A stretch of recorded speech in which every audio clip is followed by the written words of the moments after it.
The new gay family series starring Lucille Ball with Richard Denning is Liz and George Cooper. Two people who live together and like it.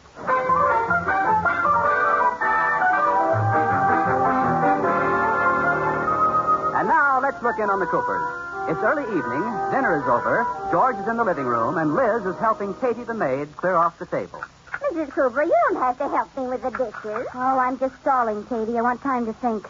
George is waiting for me in the living room, and he has that I'm going to lecture Liz expression on his face. I'm afraid he wants to ask me about the right front fender on the car. Well, what do you think he wants to know about it? He probably wants to know where it is. Oh, dear. Well, might as well go in and face the music. Yes, George? Sit down, Liz. I want to talk to you. I'm sorry about it, George. I couldn't help it. The fender's at the garage being fixed. What fender? Oh, me and my big mouth. Okay, let's have it. What is it this time? It wasn't my fault, George. You should have seen that place. Cars whizzing past, reckless driving, screeching brakes. I'll never put the car in a parking lot again. Okay, you're excused. Well, what did you want to talk to me about, George? Did I do something else? No, dear, it's about my insurance. Oh. You see, I've taken out some more, and I want to explain it to you. George, insurance is such a waste of money. Look at our fire insurance. We've been paying for it for 10 years and haven't used it once. I'm talking about my life insurance. I've doubled my insurance, and you'll get $10,000 when I die. George, what a horrible thought. I won't take it. Now, honey. I don't even want to talk about it. Honey, these are things you have to discuss. After all, I want you well provided for if I should die first. Oh, there you go again. Liz, let's face it, I'm not going to live forever. Well, for my sake, the least you can do is try. All right, I'll try. But in case I don't make it, if by any chance I go first. Why do you keep saying that? Don't you feel well? Oh, Liz, I'm simply speaking in generalities. I might go first, you might go first. We have to be prepared. It's the sensible thing to do. Why do you say I might go first? I didn't say that. Yes, you did, and you sort of smiled when you said it. What are you trying to tell me, George? Oh, Liz, how dramatic can you get? Now, what are you crying about? After I'm gone, I suppose you'll marry again? Oh, I will not. You won't? No, I learned my lesson the first time. Honey, I was only teasing. Now, please be practical, and let me tell you about this insurance. All right. You see, I took out $10,000, double indemnity.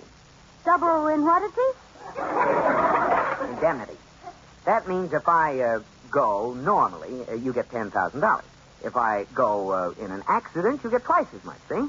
Well, I'm going to miss you. But when you feel yourself going, try to make it an accident, huh? Gee, you don't have to be that practical. Well, all right then. You go any way you want. Oh, thanks. And don't worry about the money. I'll get a job to help support myself. Oh, you holding down a job? I'm glad I won't be alive to see it. Well, I could get a job, all right. I can always be a... Well, I could probably... Well, with my brains, I could... George, you better make that $30,000. I thought so. Liz, promise me you'll never get a job. Business is bad enough as it is. I don't like your attitude, George Cooper. There are lots of morons holding down office jobs, and I'm just as smart as they are. I agree. Oh, all right, I'll show you. I'm not even going to wait for you to die. I'm going out and get a job right now.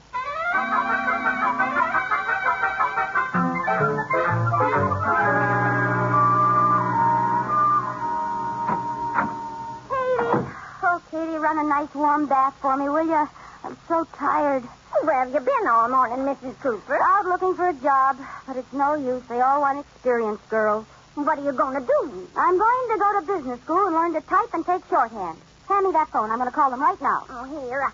I hope you can get the line. Oh, don't tell me that Brooklyn blabbermouth is hogging the party line again. All morning. Oh, dear. Well, we'll see. And wait till I tell you what happens then.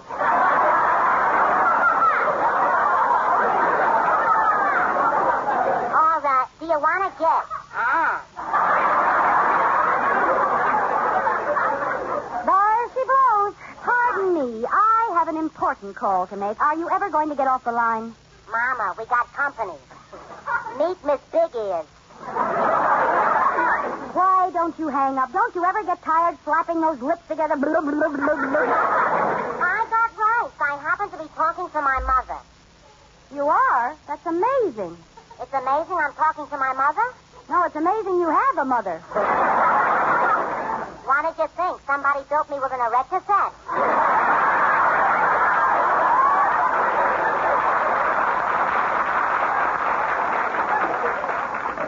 No, I thought you came in a box of Cracker Jacks. Such an insult. Go on, Mama. Tell her off. So what do I say, huh? How do you like that? Yeah, comes in 2 sizes. Look, let me make one important call, and then you can blab as long as you like. I got important business, too, Hank. Mama's radio broke, and she missed 3 episodes of the soap operas. So what? So Ruthie's giving me a delayed broadcast at this more convenient time. Do you have to use the telephone? What do you expect me to use? A 2-way wrist radio, huh? Oh. So, Mama, you remember how kindly Dr. Stevenson had to operate on little Jimmy, who was run over by a truck when he tried to save the life of blind Mr. Potts, who was on his way to get the doctor for Grandma Smith, who broke her leg when she fell downstairs trying to help Mary Lou, who caught her hand in the ringer. Oh, yeah. Which show was that? Life can be beautiful. Yeah, that's right. Now, in John's Other Wife, Audrey was mad at Roy. Oh, he makes me so mad. Well, what are you going to do? I'll go down to the Secretarial school and enroll in person. If I wait for her to get off the phone, I won't need a job. I'll be collecting Social Security.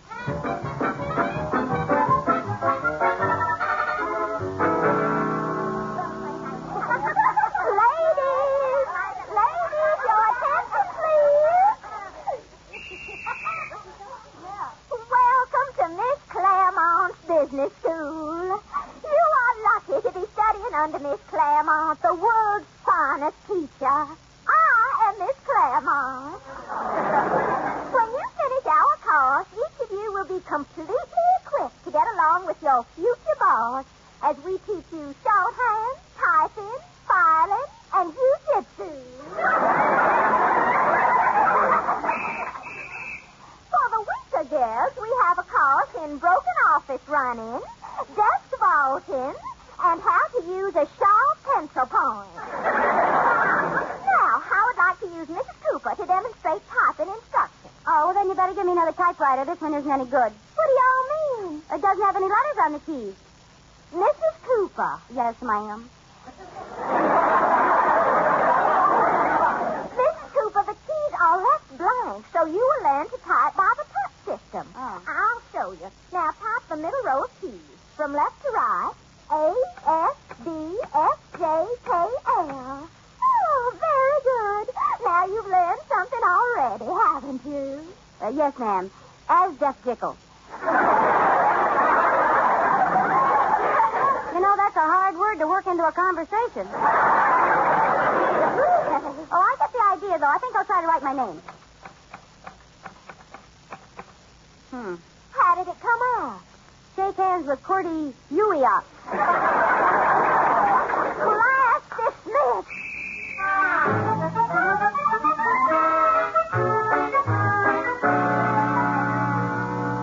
All right, Mrs. Cooper. You have been studying shorthand for 3 weeks. When you write the word money, it is not proper shorthand to draw a picture of a little cabbage.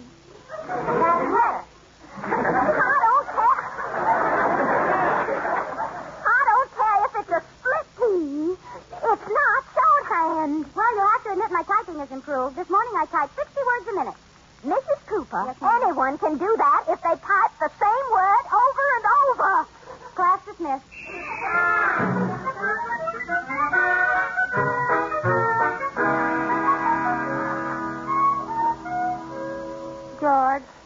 George, what's the matter? You haven't spoken to me since dinner. And do you have to work at home? Yes, dear. George, let me sit on your lap. Oh, but Liz, this is important. Kiss me. Kissing me isn't going to...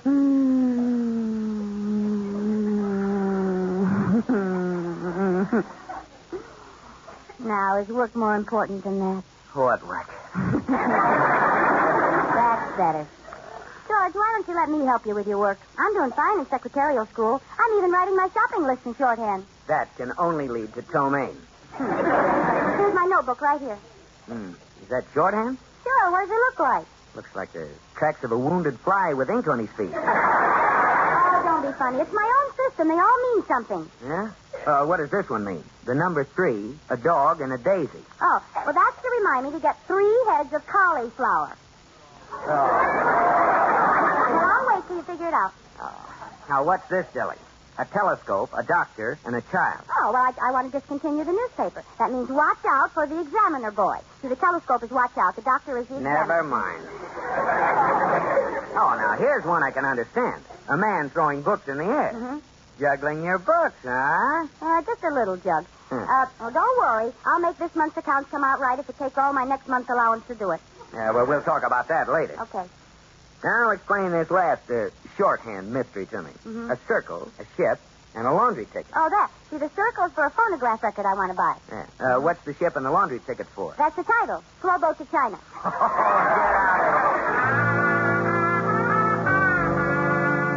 get out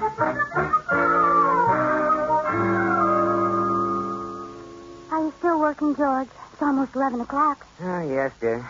Is something wrong? Well, not really. The bank examiner's in town, and there's been sort of a mix-up in our books. Oh. And just when I need her the most, my secretary is sick. Oh, George, let me be your secretary. Oh, no. I'm going to dictate bank reports, not animated cartoons. Oh, but this is my big chance. Please, George. Not a chance, Liz. I've already called that school of yours, and they're going to send someone over. Oh, all right for you, George Cooper. Now, don't go away mad, Liz. What's the matter, Mrs. Cooper? You look angry. I am. George needs a secretary, and he won't give me the job. Hey, you know what I'm going to do, Katie? I'm going to call and cancel the other girl and take the job myself. Do you think you should? Well, maybe my typing isn't so hot. My shorthand takes longer than longhand. But think of all the time we'll save. When he chases me around the office, I'll let him catch me.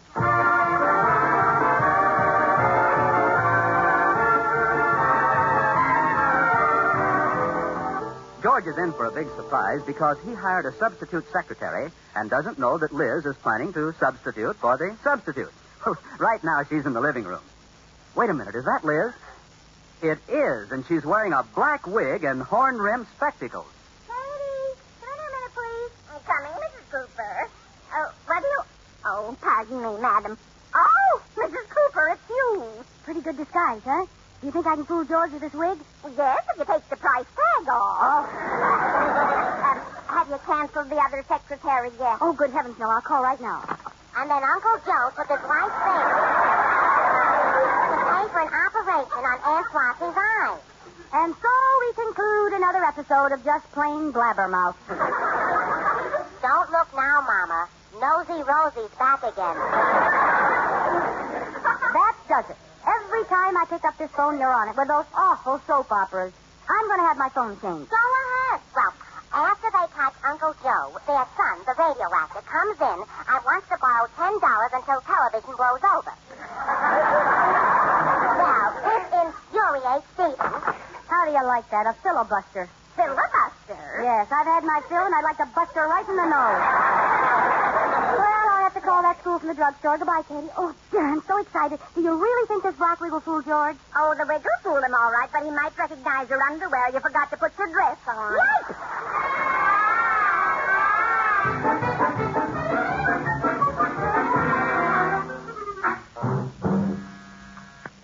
Yes? Mr. Cooper, your new secretary is here. Well, send her right in. Oh, brunette. Oh, send her right in. I've been waiting for her. Yes, sir. Good morning. So, good morning. Mr. Cooper, Yes? I'm your temporary secretary. Well, I'm glad to know you. Miss, I guess I'm a little nervous. I know it as well as I know my own name. Oh, well, how about sitting down? No, that sounds too much like an Indian. How about Jane Smith? Yeah, Jane Smith. Well, Miss Smith, Miss Claremont promised to send me her prize pupil, so you must be pretty expert at shorthand and typing. Well, Miss Claremont herself will say she's never seen shorthand like mine. Good. How fast can you take dictation? 500 words a minute. 500? Oh, that's impossible. Well, not the way I do it. I use both hands. Oh, it's a trick. I'm amphibious. We've got a lot of work to do, Miss Smith. We'd better get started. Yes, sir. But what's your hurry? I think I'm going to like you. You think maybe you're going to like me, hey? Well, Miss Smith. Oh, don't be so formal, Blondie. Wouldn't you maybe like me to maybe sit on your lap, maybe? Miss Smith, we have work to do. You can sit on my lap later. What? Mr. Cooper, you're married, aren't you, huh? Yes. Well, your wife sure trusts you, not interviewing your secretaries or anything, and you, a good-looking guy like you.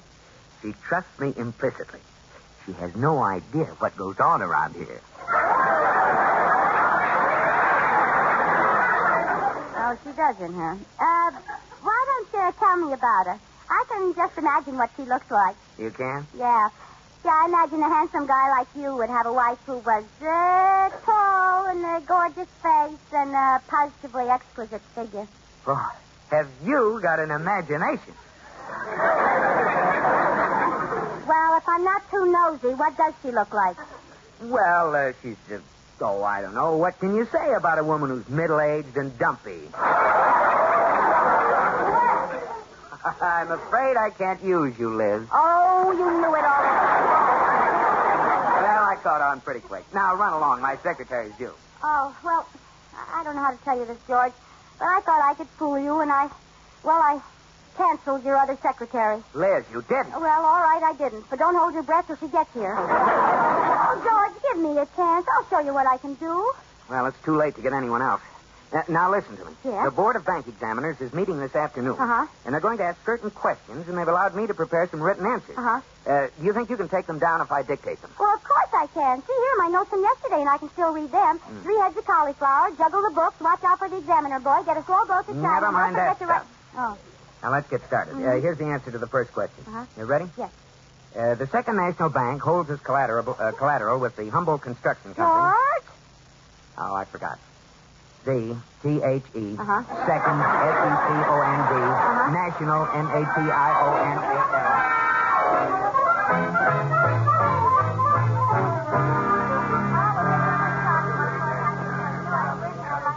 Now, Liz, you sit here while the meeting with the bank examiner is going on. And remember, you're my secretary, Miss Smith. Yes, George. Mr. Cooper. All right now. Mr. Cooper, we're ready for you. As you know, things look rather bad at your bank.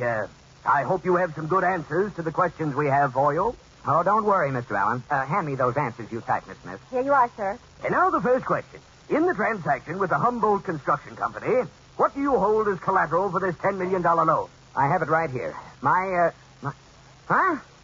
Well, what's wrong? Look at this typing. A whole page of jumbled letters. Not a single word makes sense. Well, let me see. Oh, dear, that happens in school all the time. You see, I was using the touch system, and all my fingers were one key too far to the right. Oh, great. Well, here, let me fix it. I'll type it again with my fingers one key too far to the left. No. But, George, that'll make it come out even. Oh. Come, Cooper. What's this story? Here, George, read it from my shorthand note. You're the only one who can read that stuff.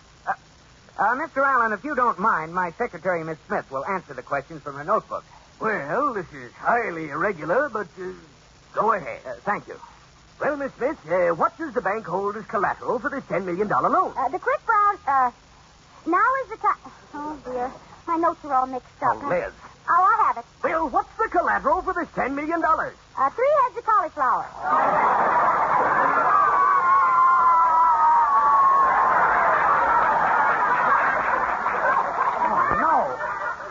Well, I can't seem to find the answer to that question. Could you go to the next question, please? Very well. When the amount of collateral is not commensurate with the size of the loan and you discover this condition, what is your procedure? Juggle the book.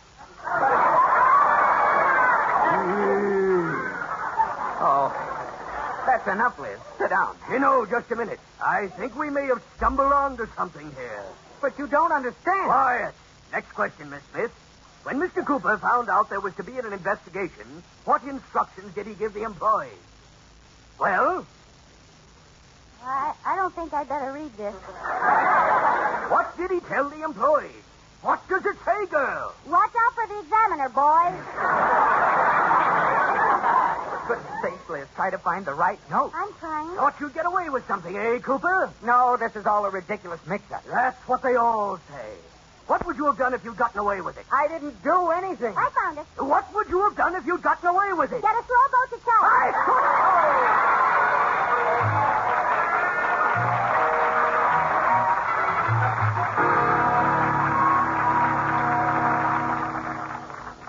Eat some dinner, George. Are you still mad at me? No, I've learned to expect things like this. It only took me 6 hours to prove to Mr. Allen that you were responsible for the whole thing. I'm sorry. And I don't want to work anymore, George.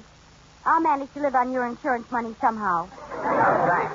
And I'll call up the Secretarial school right now and quit. Now, that should break their hearts. And the doctor said, Ma Perkins, you'll never walk again. Oh, you. The phone company told me they changed this party line. They did, hey. I'm talking to your new party line now. You are? Well, who is it? Me, Dickie is. Some coincidence, huh? What's the matter? Liz, speak to me. Say something.